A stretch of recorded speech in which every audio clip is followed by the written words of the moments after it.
Mas pinalakas ng National Food Authority na bahagi ng SONA ng Pangulong Marcos Jr. Ating tatalakayin kasama si National Food Authority Administrator Larry Lacson. Admin Larry, magandang tanghali po and welcome back sa Bagong Pilipinas ngayon. Hello, magandang tanghali. Joshua, magandang tanghali po sa taga-subaybay.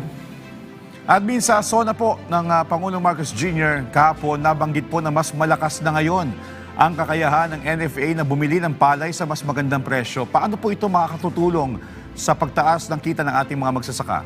Admin. Well, napalakas ang kapasidad natin dahil dito sa mga na-repair na mga warehouses at yung mga tinatayo nating mga bagong facilities. Yung rice mill, dryers na una na nga na-inaugurate yung nasa Iloilo, Dumagas, Iloilo. Aside from that, nagdagdag pa ng pondo ang pamahalaan para makapamili tayo na mas maraming palay.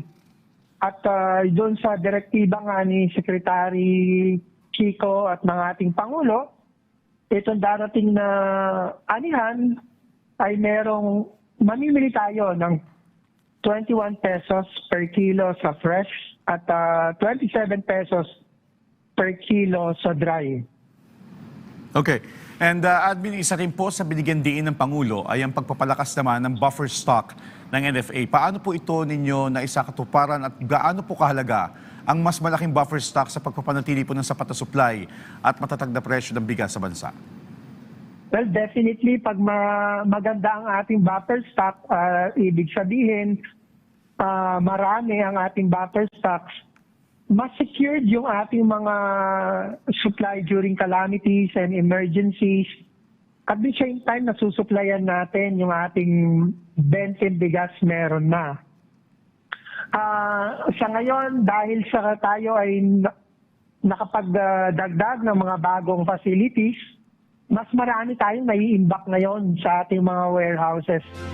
Meaning, mas matatag ang ating buffer stock dahil mas lumaki ang volume. Okay. And kung babalikan po natin, Admin, yung nakalipas sa taon, ano-ano po ang mga hakbang na isinagawa ng NFA para pumapalawak ang kapasidad dito sa pagbili, pag-iimbak at pangangalaga ng palay sa ating mga magsasaka? Una, pinatupad natin yung pricers, yung flexible pricing scheme, kung saan nakakasabay tayo sa mga traders sa kanilang mga presyuhan.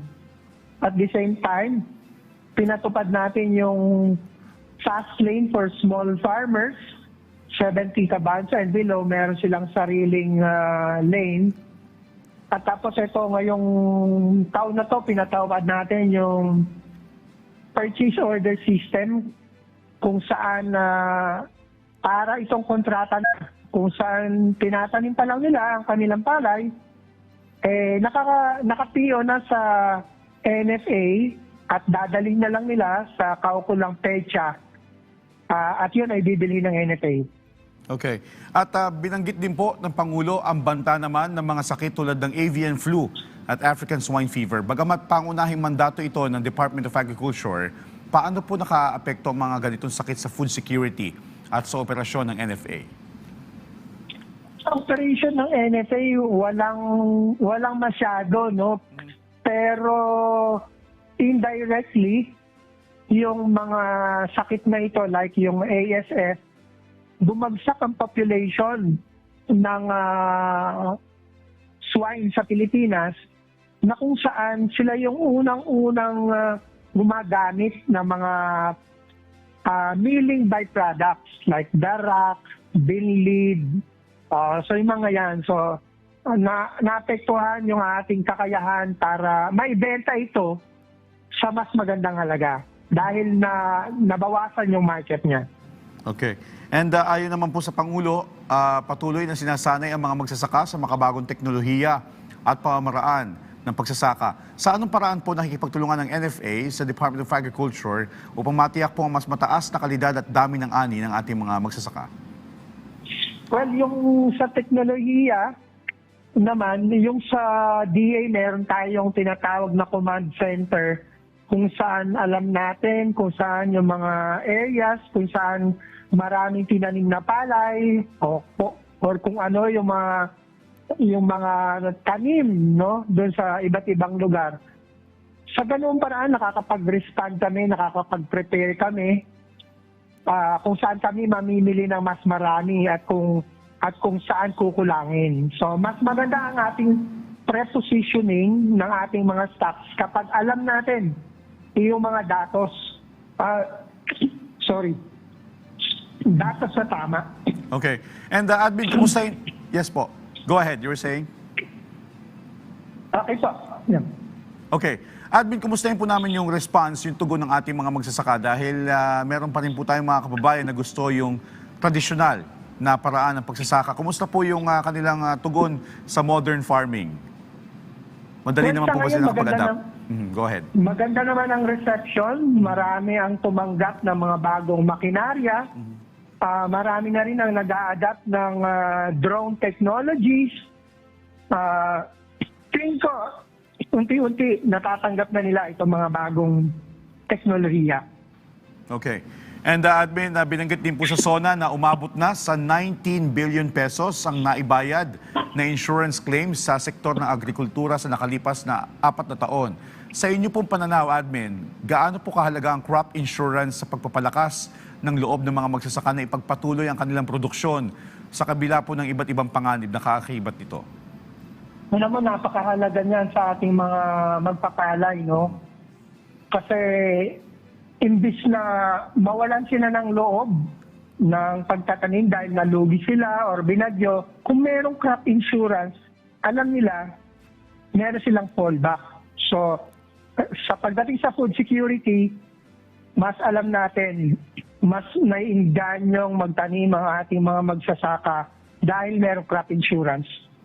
Okay. Linawin natin, admin, itong crop insurance po, ano pong sakop nito? Ito po ba yung mga pananim lang o kasama po dito yung mga kagamitan? At maging yung mga mismo mga magsasaka? Well, hindi ko masyadong sa PCIC yan, Okay. sa crop insurance. Alright. Pinalawak na rin po, admin, ang saklaw ng agricultural insurance upang maisama hindi lamang ang mga pananim kundi pati nga po yung mga alagang hayop, palaisdaan, kagamitang pang-agrikultura. At maging life insurance nga po ng mga magsasaka at mangingisda. Pero sa inyo pong pananaw, admin, paano po sa tingin ninyo makakatulong ito sa pangmatagalang katatagan ng sektor ng agrikultura at food security? Well, ang bagyo o kalamidad, walang pinipili naman yan eh. Mapahalaman, mapahayop, kayang salantain. So, kapag yan ay covered ng crop insurance, nai-insure natin na yung magsasaka, yung lahat ng kabuhayan niya, kahit paano ay meron siyang makukuha kung dapuan man ng kalamidad. So, yan ang napaka-importante. Yung magsasaka at kanyang pamilya ay merong nasasandalan na crop insurance. Okay. Admin, panghuli na lamang po, ano po ang maasahan ng publiko mula po sa NFA sa mga susunod na buwan para po matiyak ang sapat, abot kaya at dekalidad na supply ng bigas sa buong bansa? Ang NFA po ay magiging aggressive sa pamimili ng palay at sa tamang halaga para po mas marami tayong buffer stock sa ating mga warehouses. At ito ay ating pagsusumikapan, mabili lahat ng ating target para na sa gayon, sa panahon ng kalamidad or emergencies, at yung supply natin sa 20 bigas meron na ay patuloy na magiging available para sa ating mga kababayan. Alright, on that note, maraming salamat po sa inyong oras, National Food Authority Administrator Larry Lacson. Thank you, sir. Thank you.